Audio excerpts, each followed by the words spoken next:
Lorsqu'on a complètement terminé la programmation de notre pièce, il faut mettre la dernière ligne dans le programme qui se trouve à être le mode end, E-N-D, qui se trouve à être la ligne finale qui vient fermer le programme.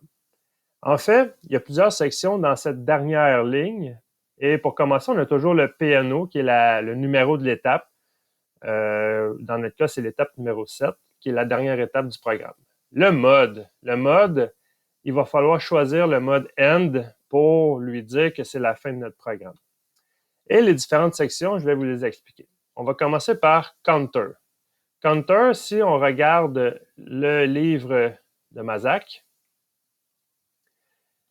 c'est pour compter les pièces qu'on va usiner.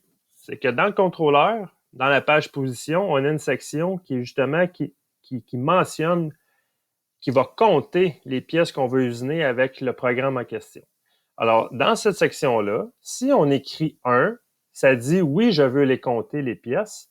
Si j'écris 0 dans cette section-là, ou tout simplement je mets rien, il ne les comptera pas. Alors, dans l'exemple qu'on a ici, counter, il est à 1. Alors, le contrôleur va calculer les pièces qu'on veut usiner. Le return.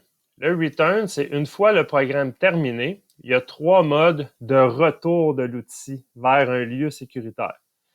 Si on écrit 7.0, on met le 0 ici, dans la section, c'est que l'outil va retourner au changement d'outil. C'est pas la position home machine, le changement d'outil. C'est une position sécuritaire, assez loin sécuritaire, mais qui est quand même près de la pièce. Tandis que le 1, si on écrit 1 dans le return, là, c'est le retour de l'outil au 0 machine.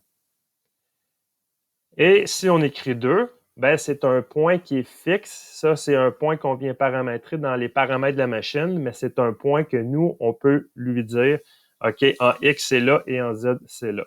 Alors, dans l'exemple qu'on a ici, le return il est à 1, ce qui veut dire qu'à la fin du programme, l'outil va retourner au home machine, à la position de la maison de la machine.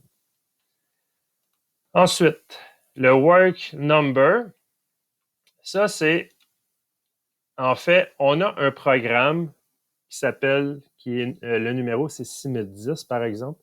On l'exécute. Le work number, c'est que si on veut appeler un autre programme à la fin de notre programme 6010, comme par exemple 6011, c'est là qu'on va le mentionner.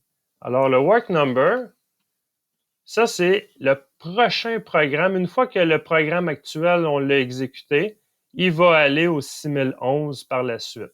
Comme par exemple, si on a une phase 1 qui est 6010, phase 2 qui est 6011, ça peut être quelque chose de pratique. Ensuite, si on n'écrit rien, il va tout simplement réexécuter le même programme qu'on a actuellement. La section count ou continue, ça se trouve à être en fait 2 options possibles. Si on écrit 1 dans cette section-là, c'est que ça va exécuter le programme perpétuellement. Ça veut dire que ça va toujours exécuter sans arrêt le programme ou ça va exécuter un programme qui est différent, comme par exemple le 6011 qu'on a programmé tantôt. Ben, à la fin du programme, il va tout de suite continuer au 6011 sans arrêter.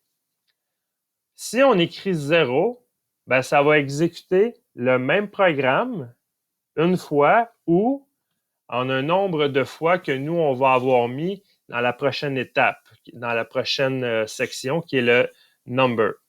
Alors, si on écrit 0, c'est le même programme qu'on va réexécuter. Si on écrit 1, c'est soit que c'est perpétuellement le même programme sans arrêt ou on peut changer de programme à la fin.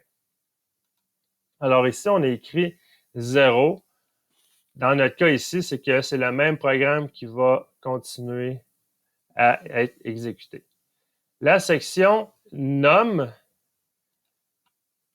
ça se trouve à être le programme actuel. On veut le répéter, mais combien de fois? Alors là, on peut spécifier qu'on veut l'exécuter 20 fois, ce programme-là. Et le shift, il y a une belle image qui explique c'est quoi le shift. C'est que on a le mandrin à gauche, on a la pièce brute ici. On est capable de faire 1, 2, 3 pièces avec la sortie de notre morceau qui est de cette longueur-là. On est capable de faire 3 morceaux.